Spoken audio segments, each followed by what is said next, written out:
You're listening to the Journey Podcast. Ready to embark on a journey of self-reinvention where the pen is in your hand and each new chapter offers the chance to redefine your story and reclaim your sense of purpose? This episode contains adult subject matter, and some listeners may be triggered by this content. Listener discretion is advised. Hi, I'm Petra Brunbauer, and with decades of experience with sadness, pain, anxiety, and stress, I finally figured out how to leave all that behind.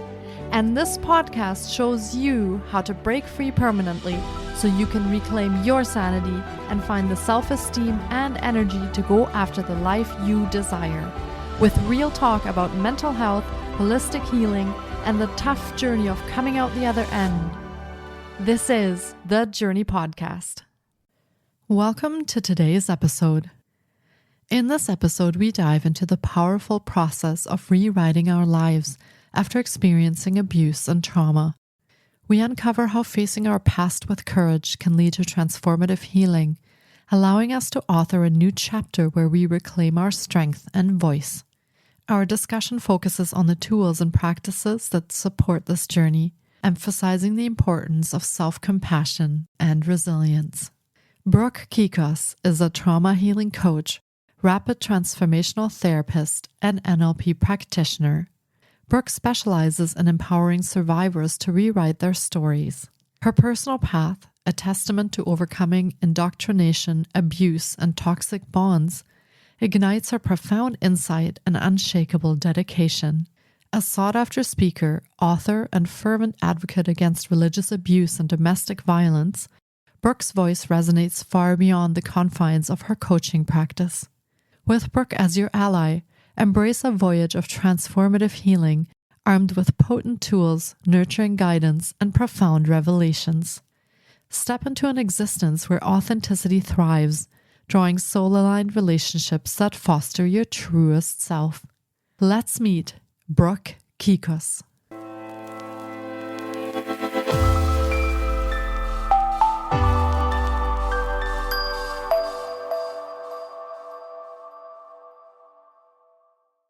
Hi, Brooke. It's so great to have you on the podcast today. I've been looking forward to getting to chat with you because rewriting your life is such a fascinating topic for today's conversation. Welcome to the podcast. Thank you so much for having me on here. I'm excited to have this conversation with you. Yeah, it's my pleasure. It's very intriguing because I'm curious on how we're going to spin that. So for starters, would you like to share a little bit about yourself and your story and what you do now and how you came to do what you do? Yeah, of course. I will try to keep it short and concise so that I don't have to go on to this very long journey with you all. But it really started from childhood, honestly. I was raised in a very high demand, controlling religion. Some would call it a cult. And this really made the dynamic for myself as a child feel that there was an angry God that was out to destroy me if I didn't perform or comply to the standards of the religion. And so I grew up with a lot of fear, and I didn't even realize that till later when I began to heal, but there was just so much fear inside of me and shame. And the dynamic was really the same at home. My father was very controlling.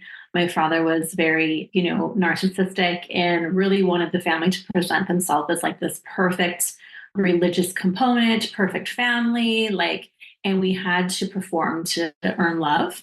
And that really created this dynamic of me feeling like I was always chasing my dad's approval, even into my 30s, well into my 30s, until I realized that I had been doing that all my life.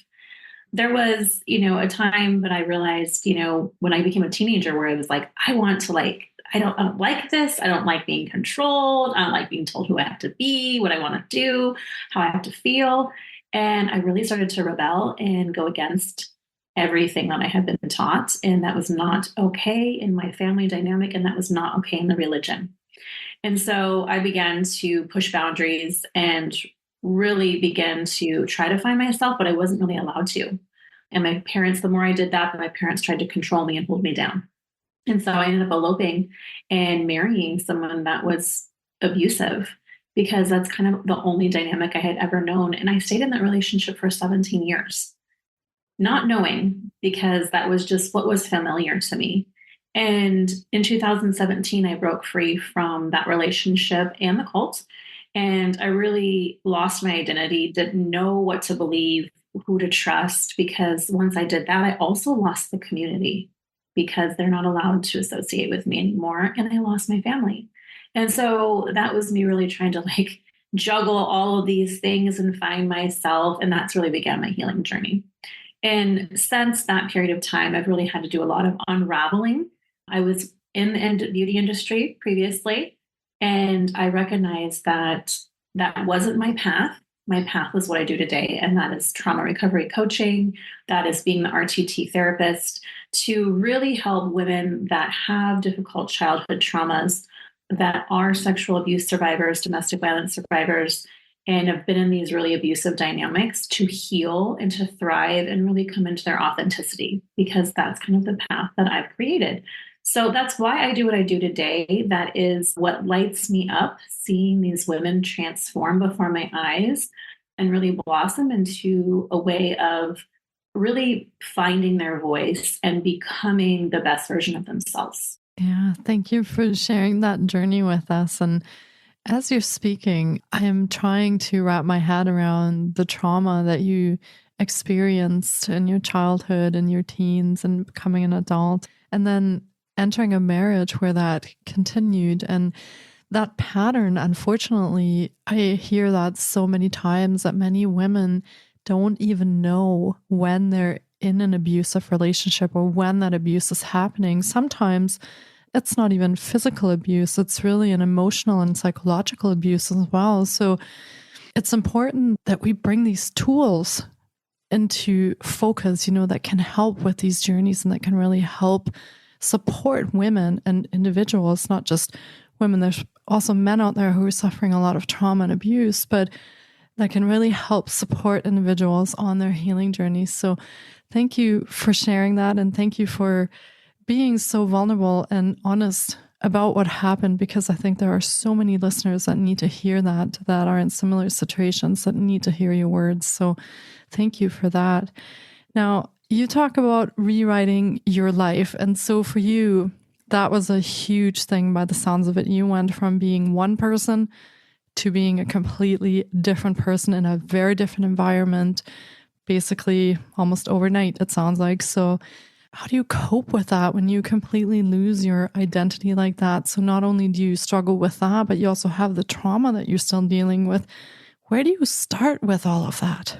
It was really, really difficult. I'm not going to lie. There was a lot of suffering and there was a lot of pain and grief that came with that journey. I make it sound like it was just so easy when I say, oh, I got to rewrite my life. Well, no, it really wasn't. There was a lot of conditioning that I had to work through and programming from not only the religion, but from the environment that I evolved in with all of this dysfunction, and also all of the low self-esteem and lack of self-worth that was created from being in these dynamics, especially the abusive relationship, because there was betrayal and there was, I was taught also that the woman was inferior and the man is superior in the religion. So it was no wonder why I was suppressed and I was okay with a man treating me poorly, because that was really all I did know too. And so that's why a lot of women don't realize, okay, if you've had this space where you've been kind of suppressed and you've been told that this is okay behavior, well, you're not going to really recognize when a man is treating you really poorly. You're going to think, well, this is love. He's calling it love. And this is what I'm supposed to do. And so it began really having to recognize that I had to let go of all of the pain and the trauma. Obviously it's still there. It's like scars, right? You carry it with you your whole life, but it's like being able to rewrite the narrative of my story. I didn't have to continue to be the victim. And I think that's the biggest piece. A lot of us abuse survivors kind of get stuck in victimhood. And I found myself there. And I was like, well, wait a second. I don't have to carry this story that I'm the victim of my circumstance, that I'm the victim of what has happened to me. I actually can take this, rewrite the narrative, rewrite the story to say, okay, this happened to me. So what am I going to do with it that's going to create purpose? It's going to give me something to live for and to love myself more. And it was really just embarking on that healing journey. So instead of fearing it, it was more of like, okay, well, I'm going to go and be curious, and I'm going to start to rewrite every story that I've been telling myself my whole entire life. And the biggest one is I'm not enough. That was created when I was a child. I felt that perpetuate in every area of my life. And I finally was like, well, no, that's not true. I am enough. I've always been enough. It's been my experiences and the people that made me feel like I was not enough. Yeah. And how did you find the things that helped you with all of that? I imagine that you had to work through a lot of mental trauma, possibly anxiety, and a lot of things that unraveled from after you left your marriage, you left the high demand religion. How did you find some of the things that ended up helping you? And what were those things that you actually sat down and said, okay, I can see this actually helping me with my journey and moving me forward out of that victimhood? What happened for you? So it was a little bit tough at first because I felt like there was like this pull for me to kind of stay in the victimhood and like, oh, poor me, because there was a part of me that also really didn't want to live anymore, to be honest. I was thankful that I had my two children because there was so much depression and mental health struggles that I had to kind of fight through. My children really made me feel like, I have two beautiful sons. They made me feel like I want to get out of bed. I want to try to fight and get through this and show them that there's a different way. Because, sadly enough, a lot of people that leave high demand religion or cult like systems, there's high suicide rates and there's high rates of addiction. And so I was thankful that I didn't get trapped in either of those things, but I found that therapy was helpful. So I started with traditional therapy. And then once I kind of worked through and processed and kind of understood everything that was kind of going on, then I kind of got stuck. And that's when I found RTT, which is rapid transformational therapy and hypnosis. And that is kind of what kind of like, I guess, kind of really like turned on the light switch for me to like really access this other part of my brain and these memories and kind of really process the things that my brain hadn't allowed me to process because they were so traumatic. And I began to feel more lighter, more free. And that's really what opened the door when I said, oh my gosh, I've got to go and learn this modality. I've got to go and do RTT for other women because I want other women to recognize that there's a faster way to feeling better because anxiety consumed my life. Depression consumed my life at one time. And when I was finally able to break more free of that and really have the awareness of why I was even feeling those things and learn the tools to kind of like heal my nervous system, to get more in touch and connection with my body, realizing I had been disconnected from my body for so long because of sexual trauma as a child, and being able to just feel like, oh my gosh, this is the first time I've ever been in this body, it feels like, and connected with myself. So I think those were some of the tools I started to learn. And then it started to open up doors for other healing modalities that have been valuable tools for me. Yeah, it sounds like a fascinating approach, RTT, and I have heard about it and I have read a little bit about it. Some of our listeners might not really know anything about it. So, do you want to maybe touch on kind of how RTT works? Now, you mentioned hypnosis. So, is it completely hypnosis based or are there other components to it? Do you want to give us a brief overview of how that works? Yeah, I would love to. If anybody is interested and curious more, to Marissa Peer, who has been a therapist for over 30 years, she's the one that created it. So I highly recommend you going, and you can find her everywhere on anything explaining this modality. She's very knowledgeable, but it's really a cognitive based therapy as well as psychotherapy and hypnosis really combined. And the fascinating thing is there's a lot of inner child work in there. And if nobody's familiar with inner child work, our foundation is created as children. Every program, every conditioning, every thought, story, experience where you is really coming from this huge part of our lives where our brain began to adapt and understand who and what we were going to be and what identity we were going to take on. And this is really powerful to be able to access this part of us. because this helps us to understand where we may feel still stuck. And I always tell everybody that subconsciously we are stuck at the age that we received the least amount of love. So if that's the case, most likely it's somewhere in your childhood, right? And you're still just recreating from that pattern, from those wounds that you carry with you. And that's where RTT really kind of comes into play, right? With hypnosis and it's not anything woo-woo. It's pure science-based. You're in this part of your brain all the time throughout the day. It's just about accessing this part with a guide, with a therapist, to be able to understand yourself more deeply.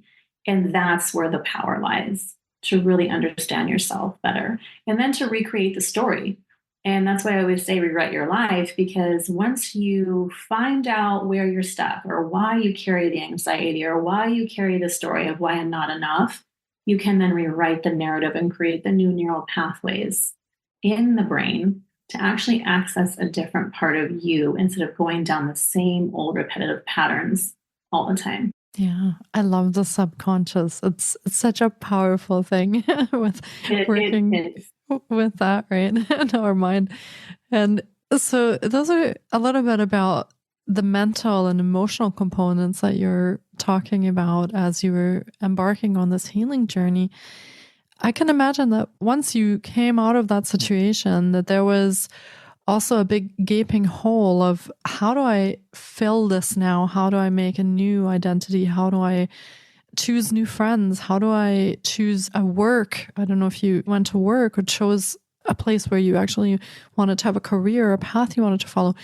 Many complicated things that we don't really at first think about, but for a lot of women who come out of abusive relationships, these are the realities of the things that need to be reconstructed, that need to be rebuilt or built in the first place.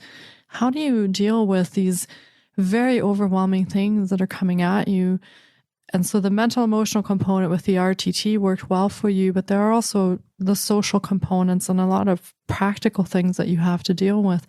How do you approach those? Where do you start with rebuilding that and when you're rewriting your life? I should say socially, I really struggled because I also was in this society too, where it was like, I was told that only in this society, this is where everybody's safe. And on the outside, everybody is evil and bad, and you are not allowed to be around them. So from a young age, I thought, oh my gosh, everybody outside of the society is horrible and bad. So I wasn't allowed to learn how to make connections with people. And so socially, I felt after I left that component plus the relationship, I was like, well, what do I do now? I don't even know how to make connection. I don't even know how to go out and make a conversation with a stranger because I wasn't taught these like really important pieces of being a human, right? And it was just like that part of my brain was not there.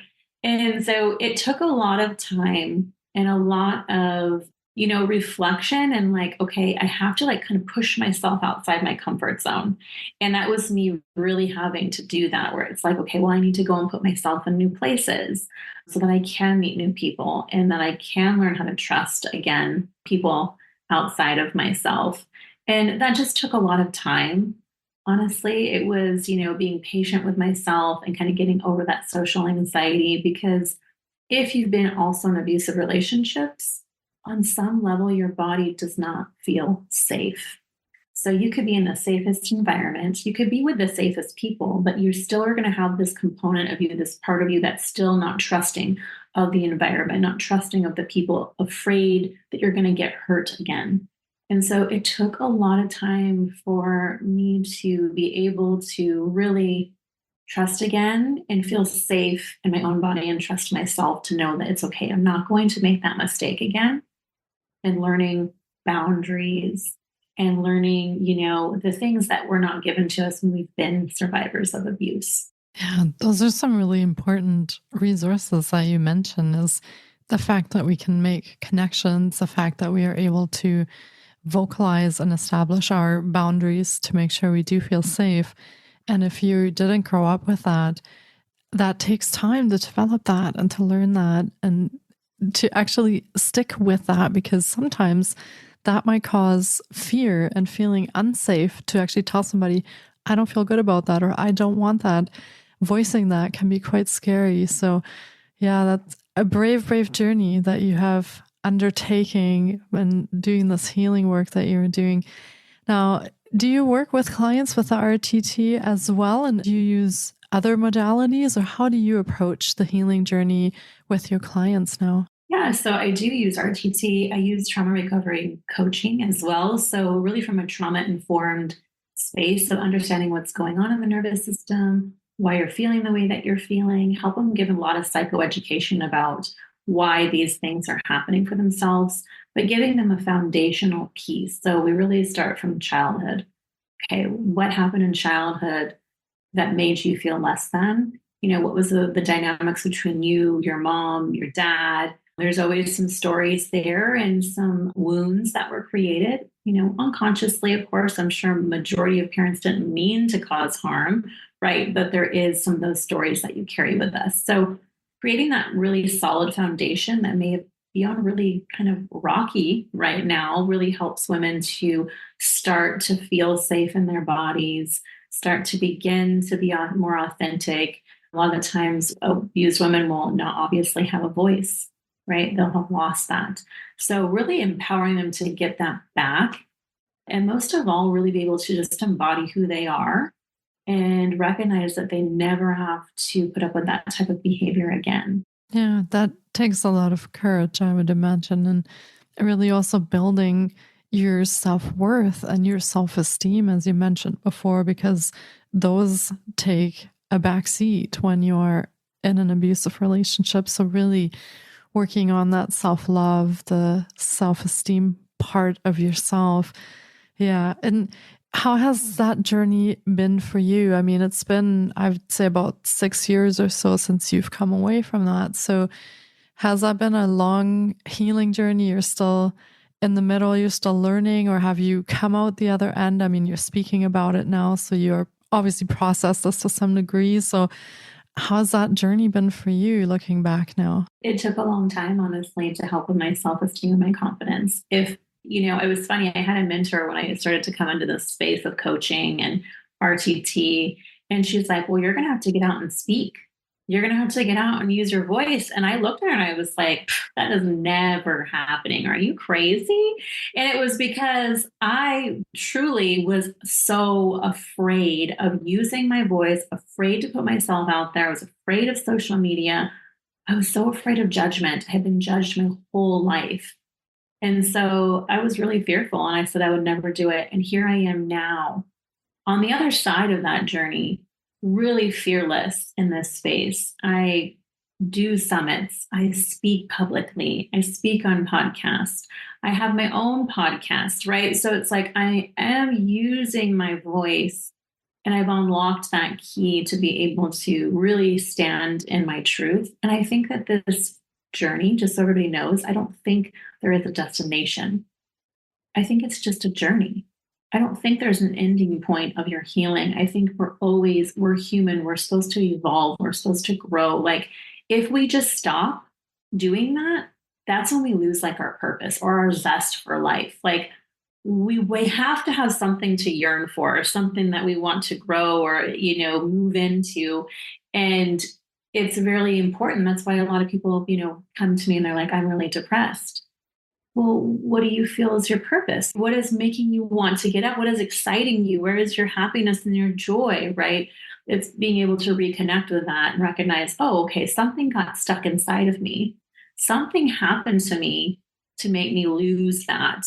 But that at the essence is not who you are. And do you feel that that can be difficult, or was that difficult for yourself growing up, not being allowed to pick and choose the things that you'd like to be or do, and then coming to a point where all of a sudden the world is your oyster and you get to choose, and there are so many choices and paths that you can take?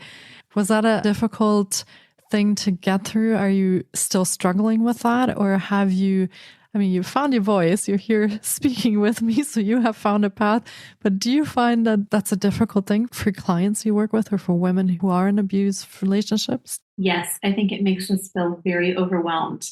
as trauma survivors. It's very overwhelming because all of a sudden, oh my gosh, it's like a kid in a candy store. We're like, oh my gosh, we have so many choices and we are so overwhelmed right now. And it's like we can't even make a decision on what kind of candy we want because there's just so many things. And I felt like that, but it was also kind of exciting. It was like this discovery process of, okay, well, what do I believe? And what is this universe? And why am I here? And it was like kind of like getting overly excited, but also it was a little overwhelming, right? I mean, but the same time, it's like it's fun going on that discovery process once you feel more open to do so and you feel more safe within your being to know that that's capable, that you can handle that, and you get past the fear. Did you find it easier then to work with someone to come through that? You mentioned that you went through therapy and that you have a mentor. So you found that easier than to kind of take that path with someone that's by your side to help guide you and support you? Yes, I still have a therapist. I still have a coach. I still have a somatic therapist. So I do multiple ways and avenues of really healing myself. And I've done that throughout my whole entire journey. I have been fortunate enough to be able to do that because, I thought that at one time, I was always kind of raised to be like, you can figure it out on your own. And that's a lot of times for children that had to figure things out on their own because maybe the parents weren't present or maybe they were not emotionally available. And so you kind of grew up thinking, I got this, I can handle it all, right? And I had that mentality as an adult. And I recognized at one point that was not serving me. I was suffering, I was drowning and barely above water. And the minute I got mentors that really helped me, therapists and all of these coaches around me, I was able to like gain access to the tools that I needed for my journey. And I always call it like I got this backpack of tools. Well, I wouldn't have had those if I hadn't had someone being my guide because I can't always see clearly, right? Granted, I always teach women we are our own best guides. But if we have trauma, we're not always going to be able to see clearly. There's going to be some fog there. And this is when you asked for someone to kind of help you sift through that so that you can get more in tune with your intuition. Yeah, that's some really beautiful advice. I'm glad you shared that. And I really hope that what we've been talking about gets out to listeners who may be in situations like this or may have left an abusive relationship, and to really show them that there is hope so that if they are in a place where they don't want to be here anymore, or they don't know how this will continue, that they know that there is a path forward, and there is ways and tools and mentors and coaches who are ready to help and support them. So thank you so much for sharing all of that. And you work with clients who are also on their own healing journeys. Now, what kind of programs and services do you offer so that our listeners can get an idea of how they could connect with you and how they could work with you? Yeah, so I do one-on-one programs, to be honest. I think when you're doing this deeper healing work, it's really necessary to do some one-on-one. And then for the women that kind of graduate, I say, we move into a coaching space where there is women that are on this healing journey, because I always think that women in the same space kind of bring to light other things that women may be struggling with, they haven't been able to identify or haven't been able to give voice to yet. And that's my program called Rewrite Your Life. So I really bring in those components where we dive deep into your subconscious programming, your subconscious beliefs, these limiting beliefs that you have carried with you. And we do a little bit of this shadow work to really get in tune and connect with these parts of yourself that have been rejected or suppressed by yourself or by others. And really doing that healing work in a community-like space that you feel safe as well. And there's just even more deeper transformation. Yeah, that sounds amazing. And Brooke also has her own podcast, as she mentioned, called Goddess Rising. And you can listen in from your favorite podcast provider. And we, of course, will be linking to all of Brooke's offerings in the show notes as well. So be sure to check there for her podcast and for her one-on-one programs and how you can connect with her if you'd like to ask a question or reach out. We'll be linking to all of that. And this has been another incredible episode. And I really hope our listeners have found value and support and love in everything that we have just talked about. It has been amazing chatting with you, Brooke. And thank you so much for coming on and sharing your journey with our listeners today. Thank you so much for having me. Yeah, it was my privilege to speak with you. And thank you so much for the work that you do and the women and men that you support, and take really great care of yourself. Thank you so much for taking time out of your day to listen in. If you enjoy the Journey podcast, please support us by subscribing, sharing on social media, and leaving us a review. We appreciate you. And you can find more of The Journey on Facebook, Instagram, TikTok, and our website, thejourney.com. Sending you love and courage, and see you next time.